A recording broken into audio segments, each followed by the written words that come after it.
What's up, everybody? O and B. Hey, look, I appreciate y'all subscribing to the channel. Do subscribe if you're not subscribed. And hit the bell icon so you can be notified for future videos. You know something? This article here, it's been out for about a week, but it's how it's getting sent to me. Don't know who it is, but somebody is sending me these articles through my Microsoft account. And they keep sending them. This ain't the first time they done this. They keep sending them until I do a video on it. So whoever you are, I appreciate that. So this says Michigan police denies handcuffing black realtor was racially motivated after recent home invasion.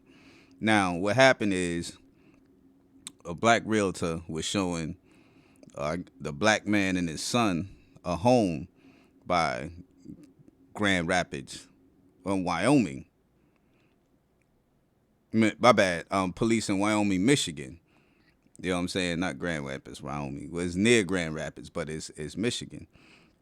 And somebody had called the cops and said somebody was breaking into the place. So I'm gonna start from that aspect because that was the first aspect I got instead of giving you their aspect first. You know what I'm saying? So in my own words, they said that basically the police came in and they followed commands, put them in handcuffs, and they felt terrible about it. It was like, yo, what you doing this for? I'm showing the house. They wasn't belligerent or nothing bad happened, but to me personally, the handcuffs is unnecessary. Now, here's the reason why. It says, well, that's out. Dash cam footage released by the department showed police arrive outside the home, and an officer is heard announcing himself as a police and demanding anyone inside the house, inside, come out with their hands up. Roy Thorne, a potential buyer touring the home, walks out of the house. You in a gray shirt walk toward me with your hands up, an officer on the camera says. He follows commands to turn around and put his hands behind his back. Eric Brown, a real estate agent later determined to have had access to a lockbox to take clients on a tour of the home, as well as Thorne's 15-year-old son, then appear on the porch, also with their hands up. 2 of the 5 officers at the scene had their guns drawn. Sorry, y'all. You got to do what you got to do, Brown says. I guess I understand the neighbors' concerns if the home had been broken into. Notice if the home. As Brown chats with police, an officer explains that another person was arrested by a different officer for allegedly breaking into the home a few days earlier. The 3 were handcuffed for about 5 minutes total and were briefly detained, never arrested. Sorry, y'all. But 5 minutes in handcuffs. Let's not even say handcuffs. 5 minutes of black people dealing with the police feels like 2 hours, B. And that's on everything. Any dealings with the police and they come in there to deem us as a problem, if it's 1 minute, it feels like an hour. Because we don't know what's about to happen. All the stuff that's been going on, what you want us to do? Just be all calm and cool and be like, yeah, I could be calm and cool, but the longer you are here, the worse I feel because of what you're here for as a police or as a cop. But anyway, the department said Wyoming Police Chief Kimberly Costa reached out to the 3, offering to meet with them and any other family. Handcuffing is within protocol for an emergency incident, police said. Now, later, speaking on Speaking for an on-camera interview, Brown said the incident threw me back. I feel pretty anxious or nervous or maybe even a little bit scared about what to do to protect myself if I'm going to show a home and the authorities just get called on a whim like that, Brown said. I am just automatically the criminal because that's pretty much how we were treated in this situation. Yeah.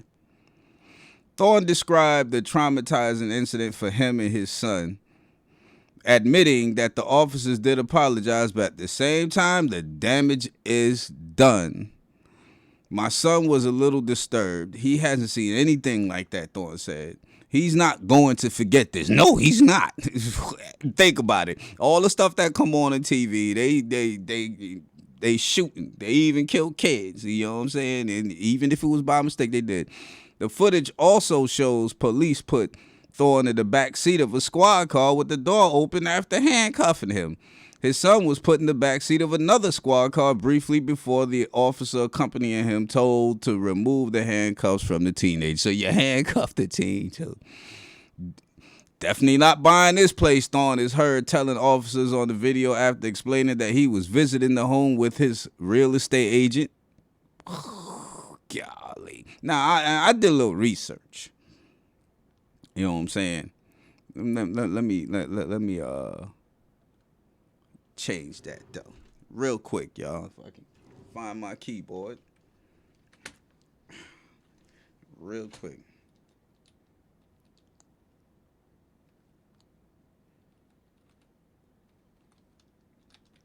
Oops.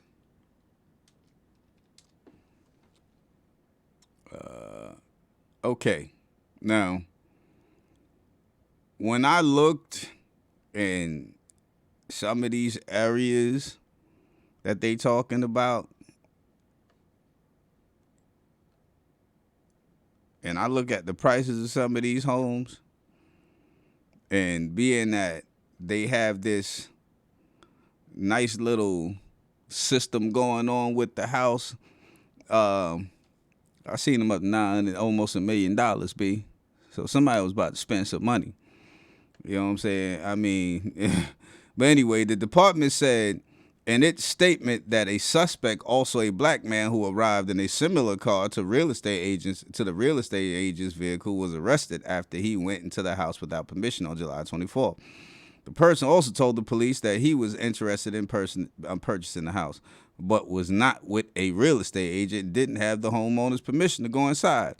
A neighbor saw Brown's car parked in front of the house on August 1st and called the police, wrongly reporting the intruder had returned. The statement says she also incorrectly described the car parked in front as a black Mercedes when Brown arrived to show the home in a black Hyundai Genesis. Now, Hyundai Genesis, they do kind of look like Mercedes. You know, they trying to make them look a little bit fancy. But anyway, in a 911 call, also released by police, a neighbor is heard telling a dispatcher last week Saturday the police came out.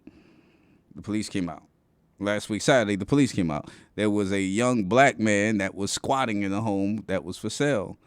I know they came and took him away and towed his car away. Well, he's back there again.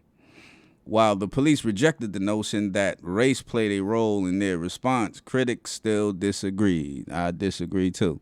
While thankfully neither Brown nor his client were physically harmed in the incident, racially profiling and humiliation, indignity and trauma that comes with it has no place in our country. Charlie, whatever his last name is, president of the National Association of Realtors, said in a statement. And you know what? Let me tell you where the racial profiling came in. I don't care if y'all agree or not. You put them in handcuffs.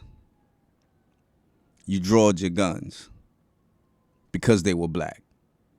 Had them been white people, y'all wouldn't have done all that. Y'all would have asked questions and let me see your credentials.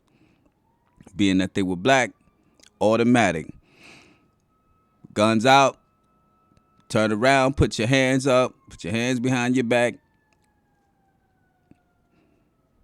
Now think about that as a black person, and you pay attention to what's going on, what has been going on in this country, and you got some cops with their guns already drawn. You ain't doing nothing wrong.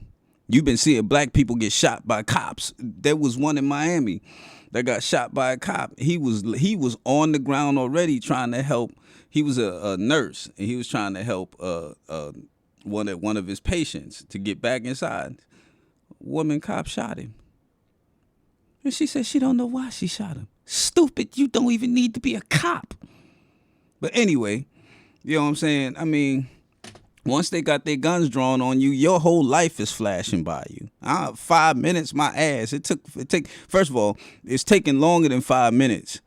You might have had them in cuffs 5 minutes, but you had them feeling like they were gonna die longer than that. When you put them guns on them, B, that's racial profiling. You wouldn't have done that to white people, and we know that. You would ask them questions. You should have went in there asking questions. But here's another thing also that I'm not understanding about the realtor. And I've been in real estate, you know what I'm saying? I've took up real estate classes when I was in New York, and that's where I met this dude with that fancy name. I forgot where he's from, but his name was Dolatram Rampriel. I swear he said it like that. Yeah, that's like one of the coolest names to be. I'm like, word, true that. But check it. When it come to that, they always said take signs when you out showing, a home. You take signs, you put them in the front. You put them in the front on the grass, showing home, whatever it is, the names that they got, you put it in the front. You leave all the doors open. You leave the gate open. If everything is open, you are showing a home. I don't know whether they did that or not. But if he do see this video, hopefully you can take some advice from somebody I'm not a realtor or anything, but I mean, I've been around. I did that when I was 18. I'm now 50. You know what I'm saying? And I didn't sell real estate, but I did take the classes with Dolatram Rampriel. Anyway, you know what I'm saying? And I'm just saying, so my advice would be, if you want to stave off the police, put signs out where they can see it in the grass, showing home. You know what I'm saying? Whatever it is that I forget the names of how they go, but they have them. You know what I'm saying? Spend about a good $30 and get you about a good 4 or 5 of them and put them in the front. Leave all the doors open. Whatever it is, showing home. Whatever it is that they got.